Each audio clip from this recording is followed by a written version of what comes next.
A Szászrégenből Besztercére vezető főút mellett egy helyen, egy hegyoldalba épített magányos templom uralja a vidéket immár 800 esztendeje. Ez a templom ugyanis a Kárpát-medence egyik legrégebbi, ugyanakkor legépebben fennmaradt románkori épülete. Beszterce-Naszod megyében vagyunk, az ország egyik legkisebb megyében. Az őslakossága mintegy 312 000 fő, és ebben a megyében 18 000 magyar él.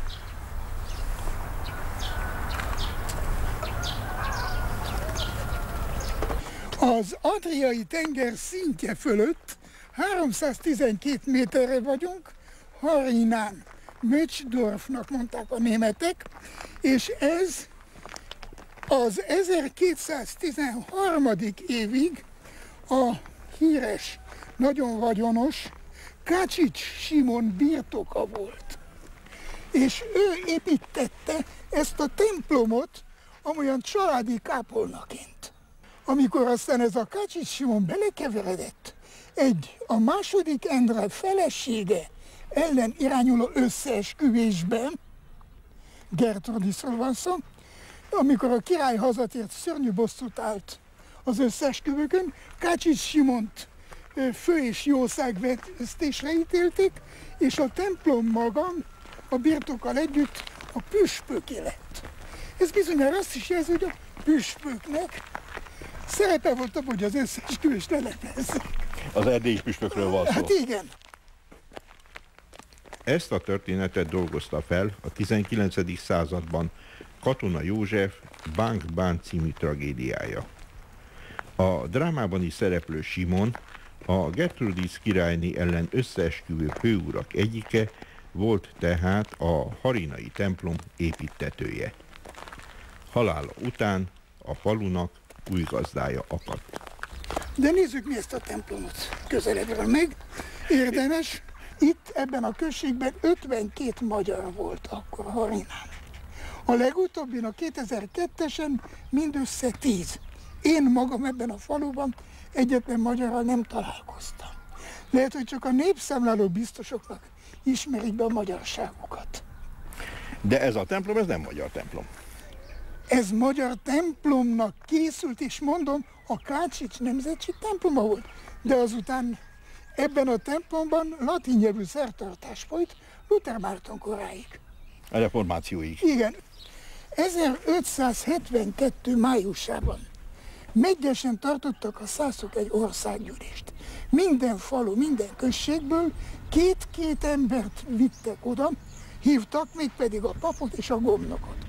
És ott elhatározták, hogy egyhangulag testületileg áttérnek a lutheránus vallásra.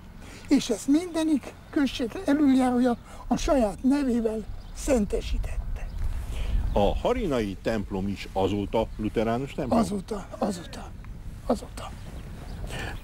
Tehát attól kezdve ebben a templomban a második világháború utánig német nyelven folyt a szertartás. Most, hogy a szászok elmentek, sajnos nincs, aki a helyükbe lépjen. Tanár úr, mutatná akkor be ezt a harinai templomot, mit látunk, mire érdemes különösen felfigyelni, mert elég furcsa alakja van egyébként.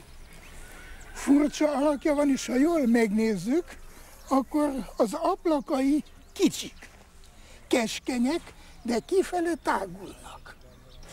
Mivel magyarázatot esik, akár ezt az ablakot is nézzük. Igen. Azzal, hogy annak idején az üveg az aranynál drágább volt.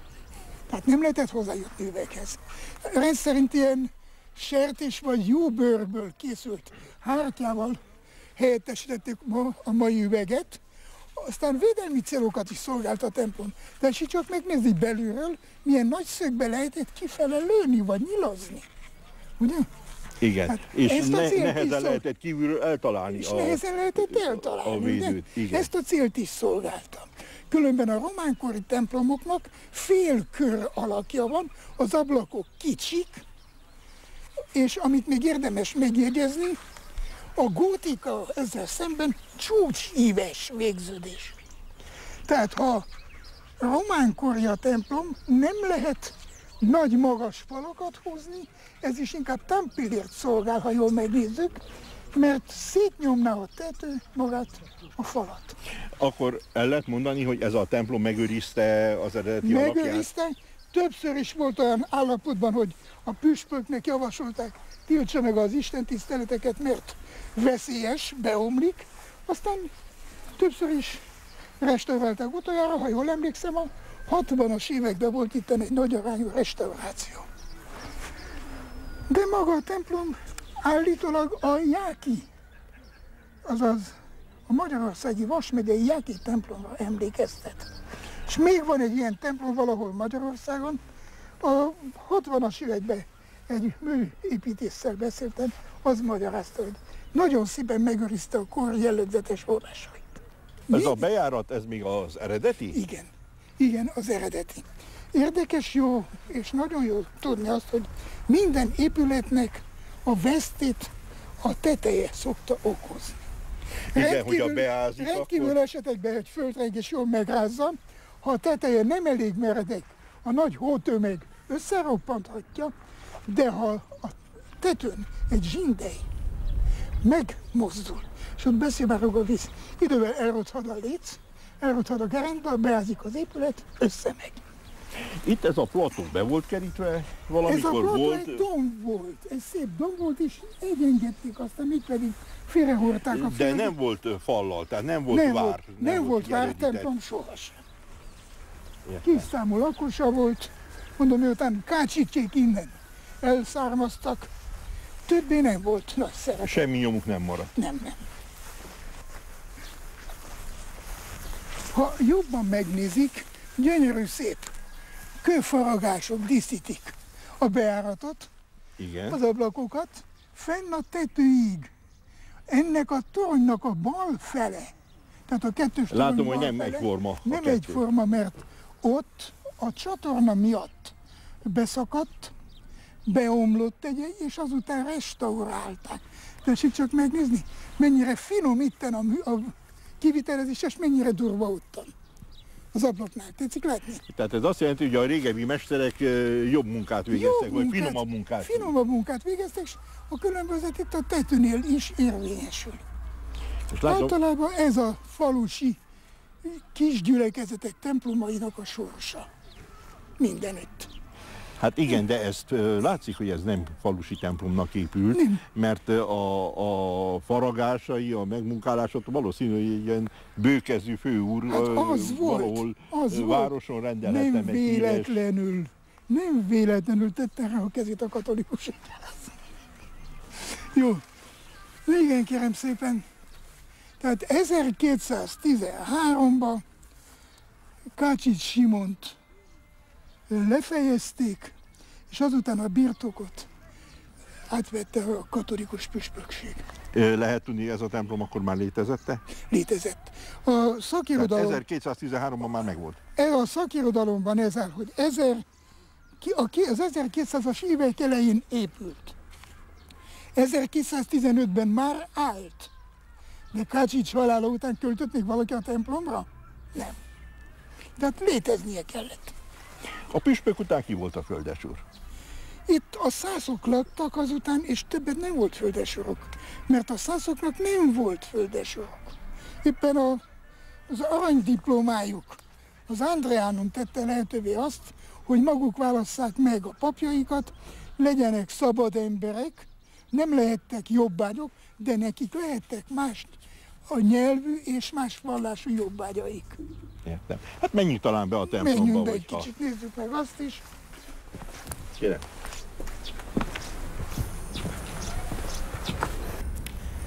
Így nézett ki valamikor ez a kis lutheránus templom. Lutheránus, mert a hívei Luther követői voltak. Ne ijedjenek meg, ha ezeket a képeket látják. Ezek nem a templom tartozékai. Itt egyfajta múzeumot rendeztek be, és ezért lógnak ezek a képek szanaszét.